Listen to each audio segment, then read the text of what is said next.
pertemuan kami dengan perguruan tinggi Katolik itu di Surabaya, izin menghubungi, beliau menyatakan dari Polrestabes, gitu kan.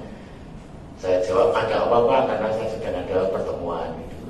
Lalu beliau WA meminta pernyataan itu, video itu.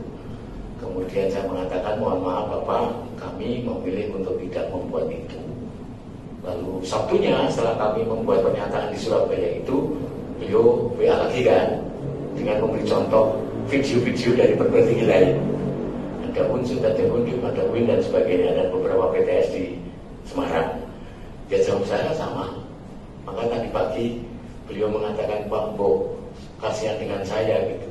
Maka saya katakan, saya tahu panjenengan menjalankan tugas, tetapi saya juga harus menghormati pilihan, tolong menghormati pilihan kami. Lalu tawaran terakhir adalah tidak video tapi pernyataan. Lalu diberi contoh juga dari salah satu rektor di Semarang. Dia saya katakan tidak, karena kami memilih sikap itu. Jadi intinya bukan kami membenci, tidak. Ketika itu hal baik, tentu harus kami katakan baik. Dan itu kebenaran toh. Tetapi ketika ada sesuatu yang tidak pas, ya kami harus mengatakan itu tidak pas. Dan mari kembali ke hal-hal yang sesuai dengan prinsip-prinsip demokrasi dan konstitusi. Intinya itu Mas Intan. Clear ya?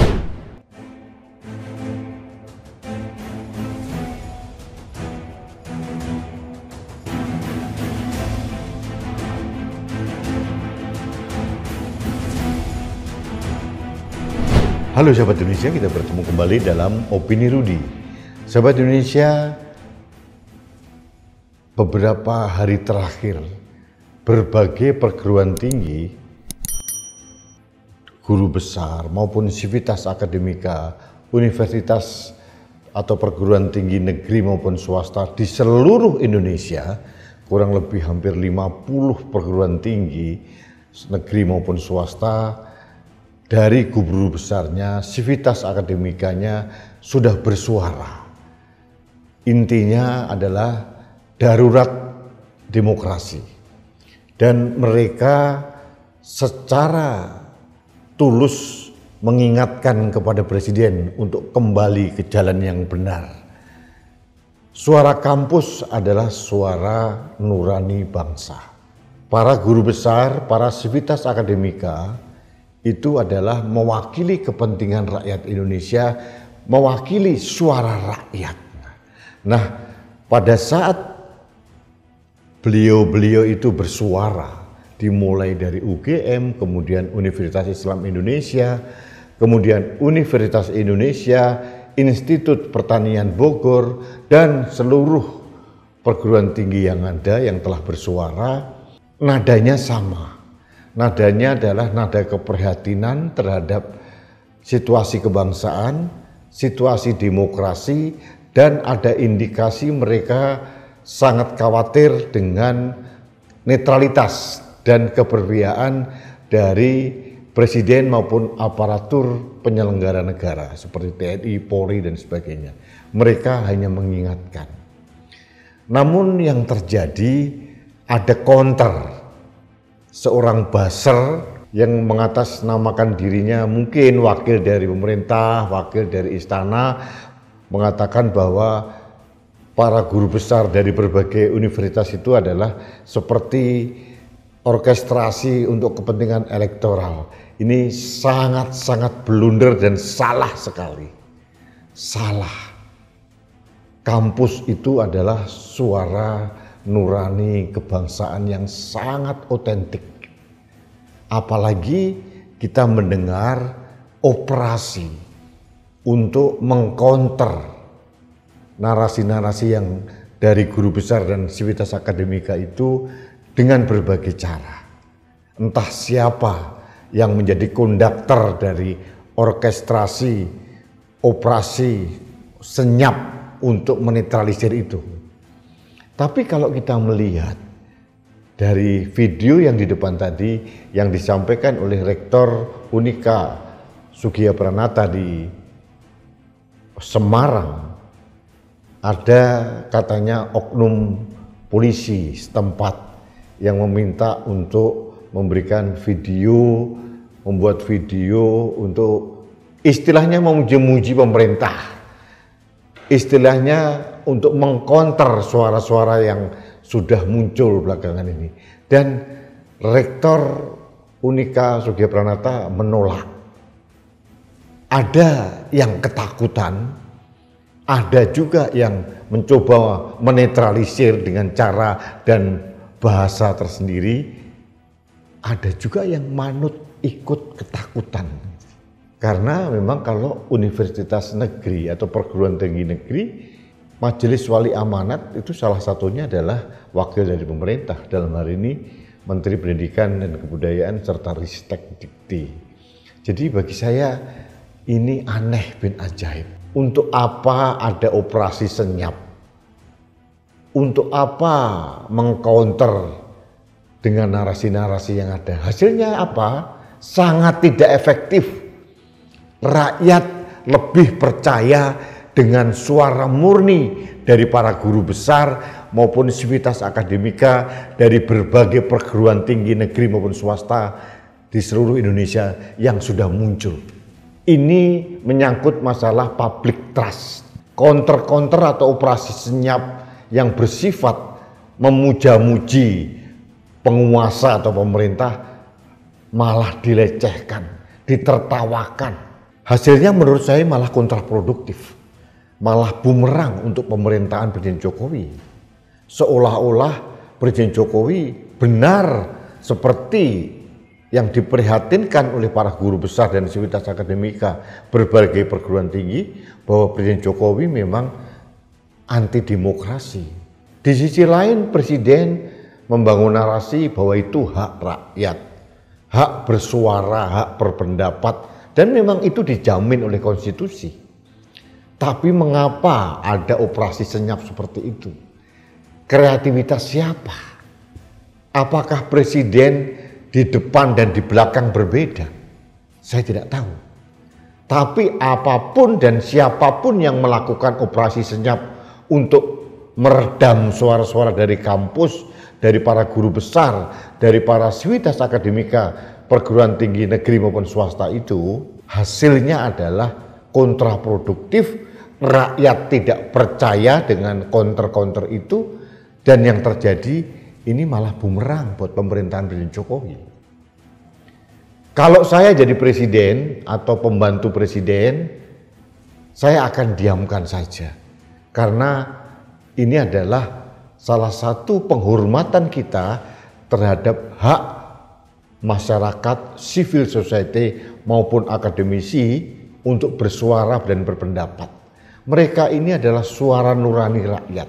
Tidak ada kepentingan apapun. Mereka tidak berpartai, mereka tidak disogok dengan uang, mereka tidak berkoordinasi di antara masing-masing perguruan tinggi, tidak ada. Mereka muncul dan mungkin terinspirasi iya, tapi tidak terorkestrasi.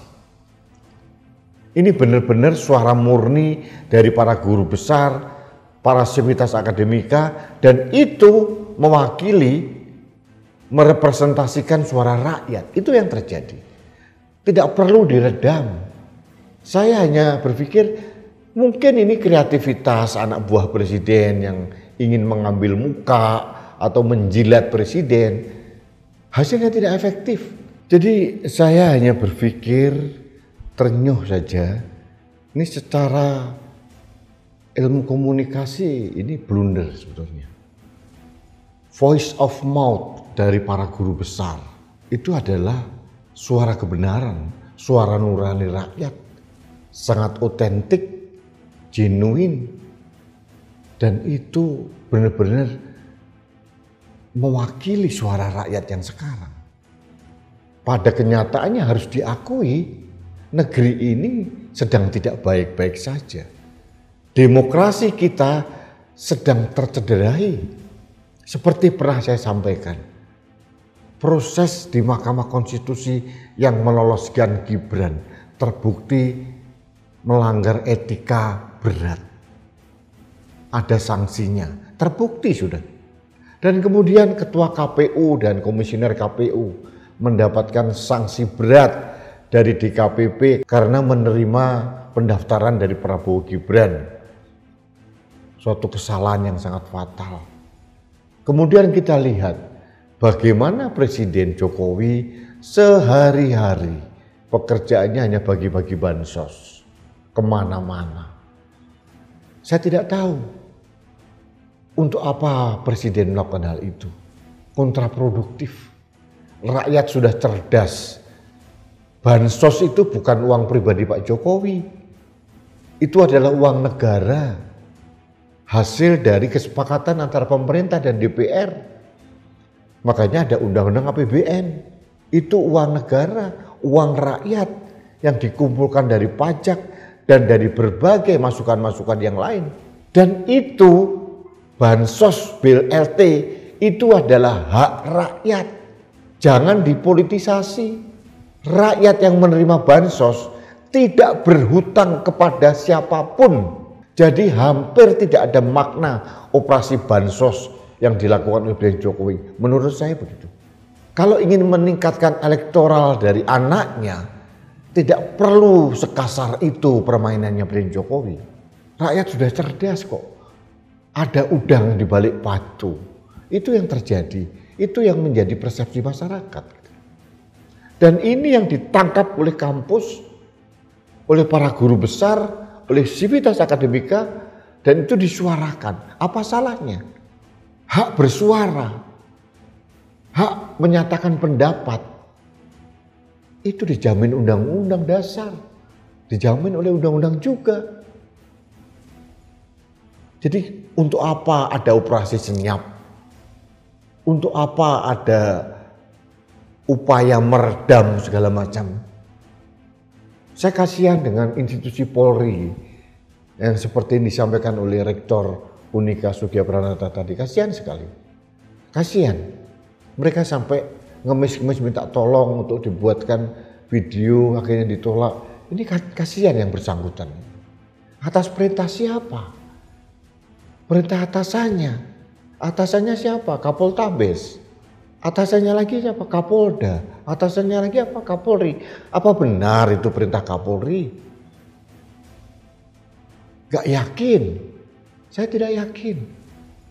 Masa seorang jenderal polisi Listio Sigit Prabowo akan menggadekan institusi Polri yang kita cintai bersama hanya untuk kepentingan pragmatis Pilpres? Saya tidak yakin hal itu terjadi. Ini kreativitas dari kelompok-kelompok tertentu yang menggunakan institusi negara. Dalam hal ini Polri maupun TNI. Kasihan ini dua institusi ini harus dijaga. Berapa lama sih jabatan Kapolri, Kapolda, Kapoltabes, Kapolres? Berapa lama sih jabatan Panglima TNI, Kepala Staf TNI Angkatan Darat, Laut, Udara, Pangdam, dan Rem dan Dim dan Ramil? Hanya sesaat. Mereka akan diganti oleh waktu dan oleh adik-adiknya. Itu proses regenerasi yang wajar. Tapi yang abadi, yang tetap kita harapkan seterusnya ada, itu adalah institusi TNI dan Polri. Politik institusi TNI dan Polri itu adalah politik negara. Bukan politik pragmatis, bukan politik seseorang siapapun dia, penguasa atau siapapun. Politik negara.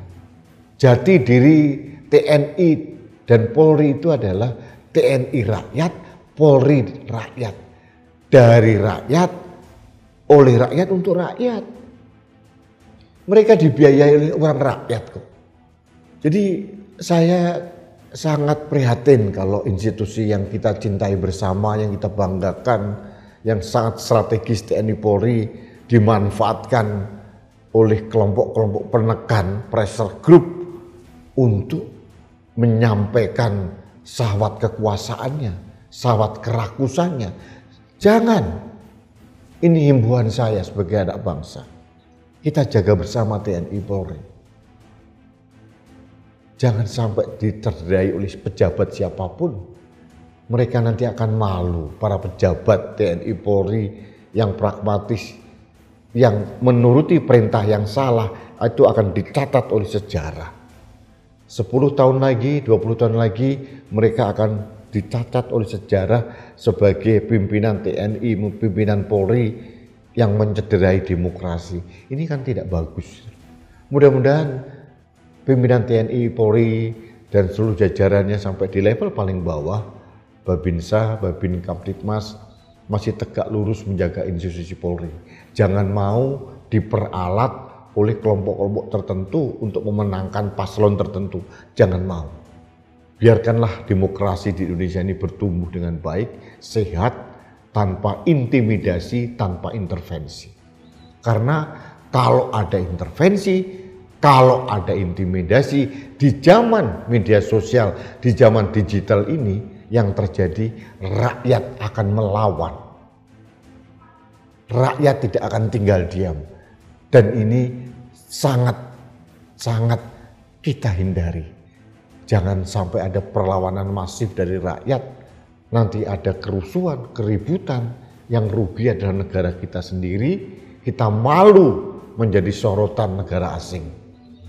Siapapun pimpinan negara, pimpinan institusi TNI Polri, jangan mau diperalat oleh ambisi kekuasaan seseorang tertentu, siapapun dia.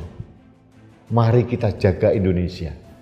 Mari kita jaga institusi TNI maupun Polri. Dan biarkan suara-suara berkembang dari masyarakat, termasuk suara kampus yang disuarakan para guru besar, sivitas akademika tetap tumbuh.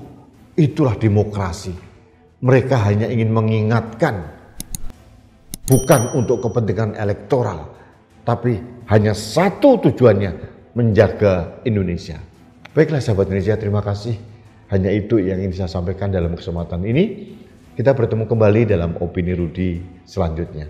Salam satu Indonesia, salam Pancasila, salam Indonesia berintegritas. Saya Rudi Eskamer.